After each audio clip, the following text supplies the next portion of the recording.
Bismillahirrahmanirrahim. Assalamualaikum warahmatullahi wabarakatuh. Alhamdulillah, pagi ini kita akan belajar tentang state management. Saat Anda telah mengeksplorasi Flutter lebih jauh, maka akan tiba saatnya di mana aplikasi Anda ini memiliki banyak halaman yang saling berbagi data ataupun state. Ada beberapa pendekatan state management yang dapat Anda gunakan. Nah, pada kali ini kita akan pelajari dasar bagaimana mengelola state di aplikasi Flutter. Sebagai latihan, nanti kita akan membuat aplikasi to-do list yang bisa menampilkan daftar kegiatan yang akan kita laksanakan. Kemudian ketika udah dikerjakan, misalkan kita bisa klik done. Nah, ketika diklik done, maka akan berubah tombolnya menjadi icon check, dan kemudian bisa dilihat pada halaman yang lain kegiatan apa saja yang sudah dikerjakan. Kita mungkin sudah tahu bahwa Flutter adalah bersifat deklaratif, artinya bahwa Flutter membangun dan menampilkan antarmuka pengguna itu sesuai dengan kondisi dari aplikasi pada saat itu. Nah, ini berbeda kalau misalkan kita sebelumnya menggunakan framework seperti Android SDK atau iOS UI Kit. Ini sifatnya adalah imperatif. Karena itu di dalam mengembangkan aplikasi Flutter, maka kita perlu menggunakan perspektif yang baru. Di Flutter ini nggak ada perubahan state atau perubahan UI yang dilakukan secara imperatif seperti misalkan widget titik set text. Jadi kalau di bahasa pemrograman yang imperatif, maka untuk memberikan nilai ke suatu widget atau ke suatu objek, maka biasanya kita berikan perintah objek titik set text misalkan, atau objek titik text, objek titik caption, nilainya apa. Melainkan ketika ada perubahan state di Flutter, maka Flutter akan membangun ulang seluruh tampilan dengan state yang baru. Tapi tenang saja, Flutter cukup cepat untuk melakukannya. Jadi pada UI framework yang menggunakan gaya imperatif, maka kita berperan sebagai developer yang membangun entitas dari UI seperti widget ataupun view, dan kemudian mengubahnya. Developer juga harus mengubahnya ketika ada perubahan dari UI. Sedangkan UI deklaratif ini sebaliknya, developer itu nggak perlu lagi memprogram transisi antara berbagai state UI, melainkan hanya perlu mendeskripsikan state saat ini dan membiarkan framework yang akan membangun ulang tampilan sesuai state yang dideskripsikan. Sebagai contoh perbandingan antara gaya imperatif dengan gaya deklaratif. Gaya imperatif untuk melakukan perubahan seperti misalkan kita perlu mendapatkan instan dari sebuah view.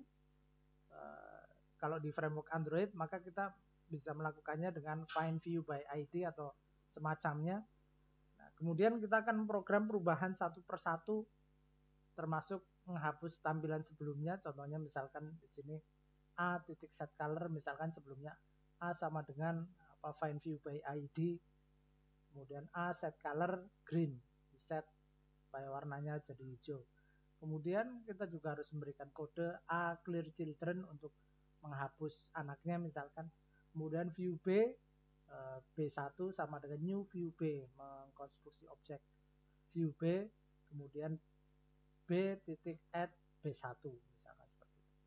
Tapi kalau gaya deklaratif ini kita tinggal mengembalikan, mendeklarasikan view A, color green, child, view B misalkan. Nah, di sini alih-alih mengubah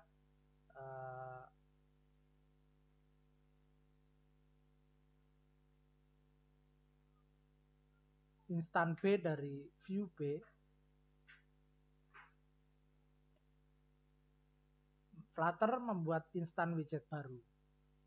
Nah, sekarang yang menjadi masalah dari UI deklaratif adalah kalau misalkan state ini digunakan di banyak tempat dari aplikasi, sehingga diperlukan pengolahan state yang tepat agar pengembangan aplikasi ini menjadi lebih mudah. Nah, kita akan mencoba membahas beberapa pendekatan state management yang bisa diterapkan di Flutter. Sebelum pelajari tentang pendekatan state management yang bisa dilakukan, kita perlu memahami dulu apa itu state. Di dalam konteks Flutter, definisi paling sederhana dari state adalah data apapun yang dibutuhkan untuk membangun UI kapan saja. Nah, secara umum, state di dalam Flutter ini ada dibagi menjadi dua macam, yaitu ada ephemeral state dan ada juga app state. Ephemeral state ini biasa dikenal dengan istilah local state atau UI state, yaitu jenis state yang hanya digunakan di satu widget. Contoh dari state jenis ini antara lain misalkan index tab yang dipilih pada bottom navigation bar. Kemudian ada juga nilai boolean dari widget switch. Kemudian nilai progress pada animasi. Nah, karena state ini hanya digunakan di salah satu widget dan umumnya perubahannya tidak kompleks, maka kita tidak membutuhkan teknik state management yang kompleks. Penggunaan set state ini sudah cukup untuk memenuhi kebutuhan. Kemudian kategori state yang kedua, ini sesuai dengan namanya merupakan state yang digunakan di seluruh atau sebagian aplikasi. Namanya adalah app state.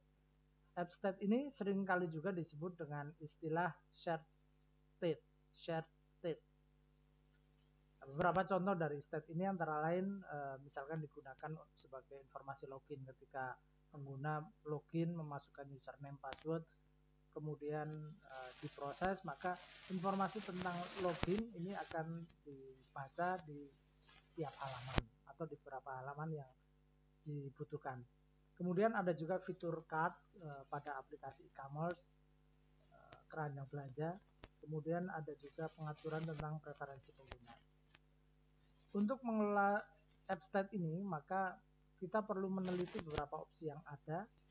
Nah, pilihan Anda ini tergantung pada kompleksitas aplikasi, tergantung pada sifat aplikasi dan juga banyak aspek yang lainnya. Satu hal yang jelas, nggak ada aturan yang pasti di sini. Bahkan set state saja ini sudah cukup untuk mengelola seluruh state di dalam aplikasi. Begitu juga sebaliknya, state management yang kompleks ini juga bisa digunakan untuk perubahan state sederhana seperti mengubah indeks pada navigation bar. Semua kembali lagi tergantung pada kompleksitas dari aplikasi. Ada beberapa pendekatan state management yang bisa digunakan, antara lain yang pertama adalah set state.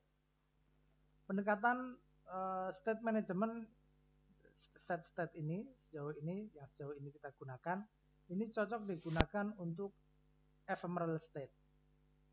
Kemudian ada provider. Pendekatan ini menggunakan package provider yang dibuat oleh developer dari komunitas.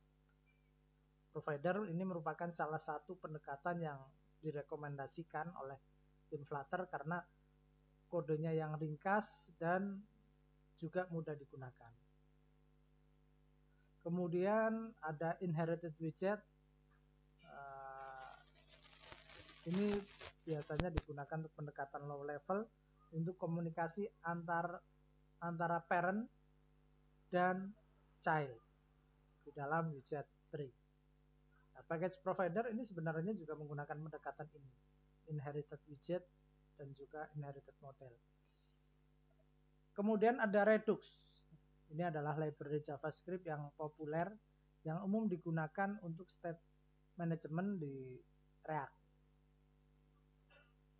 Package Flutter Redux ini memungkinkan kita untuk menerapkan Redux sebagai salah satu pendekatan state management pada Flutter. Kemudian ada block atau BLOC atau RX. Ini adalah salah satu pendekatan yang populer sebelum provider. Pendekatan ini menggunakan pola stream atau observable. Namun konsep stream ini dianggap terlalu kompleks untuk dipelajari oleh seorang pemula atau siapapun yang pertama kali mengembangkan aplikasi Flutter. Yang berikutnya ada MobX. Ini juga populer untuk state management yang berbasiskan observable dan reaction. Kemudian ada GetX, ini opsi lain untuk solusi reaktif state management. Langsung aja untuk video ini mungkin cukup sampai di sini. Kita akan lanjutkan pada video berikutnya untuk latihan menggunakan state management.